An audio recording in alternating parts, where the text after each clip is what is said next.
The latest inflation numbers came out in Canada this morning. There's a little bit of a twist I'm seeing here. We had just hit a 3-year low last month. Now the annual inflation rate has jumped back up to 2% in October, and that came in slightly above the expectations of 1.9%. So let's look in this video at what's behind the rebound. What could it mean for the Canadian economy? The headlines are inflation is now at 2%. That's up from 1.6% in September. Now that is still within the Bank of Canada's target range, but it is a noticeable jump. Interestingly here, this marks the third month in a row where inflation has stayed in the Bank of Canada's comfort zone, so it's not exactly time to panic with this increase, at least not yet. The big driver this time around is gasoline prices. And yes, gas prices are still lower than they were a year ago, but the decline is slowing. In September, we saw gas prices drop 10.7% year over year, but in October, they only fell 4%. And that shrinking gap has pushed transportation costs up into positive inflation territory, up 0.2% after falling 1.5% the month before. So let's take a closer look at some of the numbers here. Shelter costs, that's a big part of what we do. It's a big part of the expenses that we pay. That'll include housing and renting. They're still up 4.8% compared to September's 5%. Food prices were up to 3% from 2.8% last month. And that's still higher than a lot of households would like, especially as we're seeing grocery bills stretched so thin already. So what does this mean for policymakers? Well, the Bank of Canada here, they're obviously going to be watching these numbers very closely, especially as they try that delicate balance between economic growth, we're having trouble from that front, and also keeping inflation within that 1% to 3% target range. With inflation staying on target for now, the Bank of Canada might feel no immediate pressure, at least to make any changes to interest rates, at least right away. But if we look at the flip side to this, if energy prices do continue to stabilize, or even if they do climb, it could nudge inflation higher in the coming months. That would make the bank's job a lot more difficult. The markets too may start pricing in more uncertainty as energy and shelter costs remain volatile. The big question here is, will this rebound in inflation stick, or is this just a temporary blip? Now, gas prices, as I mentioned, they are notoriously tricky to predict. Shelter costs are still elevated, so Canadians aren't feeling a lot of relief yet. Even if inflation technically stays within that target range, then we look at food. Yes, inflation has slowed, but at 3%, those grocery store trips aren't getting any cheaper. That's having a big psychological effect on a lot of people. Now, could we see further moderation here, or is this just a new normal? When I look ahead, the next few months I think are going to be pretty key. If inflation stays flat, or if it rises further, that could force the Bank of Canada to rethink its current stance. On the flip side to that, as I said, if energy prices settle down, if other costs like shelter and food ease further, we might see some inflation stabilizing. So is this rise in inflation a sign of things to come, or is it just a one-off shift in the gas prices? Let me know what your thoughts are in the comments below. The Canadian dollar is going through a pretty rough time here, and it doesn't look like things are going to improve anytime soon, probably not until 2025. Now, last week, the loonie hit a 4-year low and now sits at around 71.5 cents as of this morning. That's still about 4% lower than it was in September, and it's pretty close to where we were during the early pandemic times. Now, Catherine Judge, she is a senior economist at CIBC. She says the loonie will probably hover around these levels for the rest of the year. She says, "We haven't seen these levels in a long time. I think we have certainly breached a level that is worrisome. There's a lot of factors at play and a lot of uncertainty over the next few months." So why does she say this? Well, there is a lot going on right now. And one of the biggest factors is the US dollar, which has taken off following Donald Trump's re-election. As you probably heard, he's promising major tariffs on US imports. 75% or so of Canada's exports go to the United States. So that's not such a great piece of news for us. Judge says that if those tariffs do happen, the loonie could be hit and fall even further. Now, if Canada renegotiates and sees its way out of that, we might see a recovery in the loonie next year. So it's all kind of up in the air right now. Another thing that's hitting the loonie is the interest rate gap between Canada and the US. And the Canadian economy has been softer lately compared to the US. So the Bank of Canada is cutting rates faster than the US Federal Reserve. Now, if tariffs slow down our exports, the Bank of Canada might have to slash rates even more, and that would make the loonie even weaker.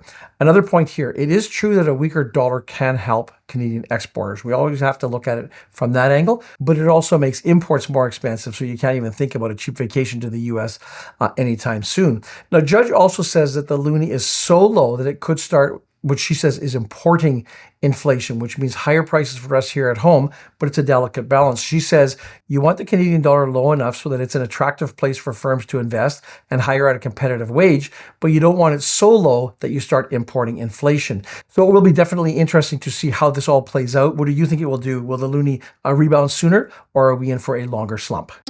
If you're looking to grow your investments with exposure to the U.S. market, the BMO S&P 500 Index ETF, the ticker is ZSP, that could be just what you need. This fund, it replicates the S&P 500 Index. It gives you access to the largest and most liquid U.S. companies all in one low-cost package. And with an MER of just 0.09%, ZSP is a cost-effective choice for investors who are seeking growth through diversified U.S. equities. So whether you're building a retirement nest egg, whether you're diversifying your portfolio, or just getting started investing, ZSP offers potential for long-term growth while benefiting from local currency appreciation.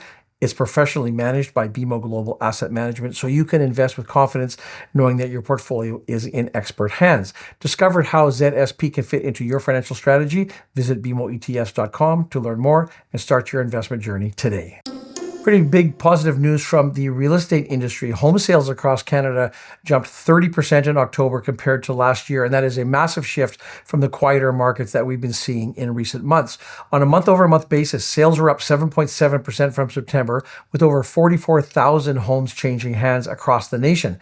Now, areas like Toronto and BC's Lower Mainland even saw double-digit increases in sales. So what is driving this? Well, according to CREA's senior economist, Sean Cathcart, he says that the recent cuts from the Bank of Canada are starting to work their way into the market. Since June, the central bank has lowered interest rates 4 times. They've dropped from a peak of 5% to the current 3.75%. So that's helping bringing some buyers into the market, although he does admit that October's jump was still a bit of a surprise.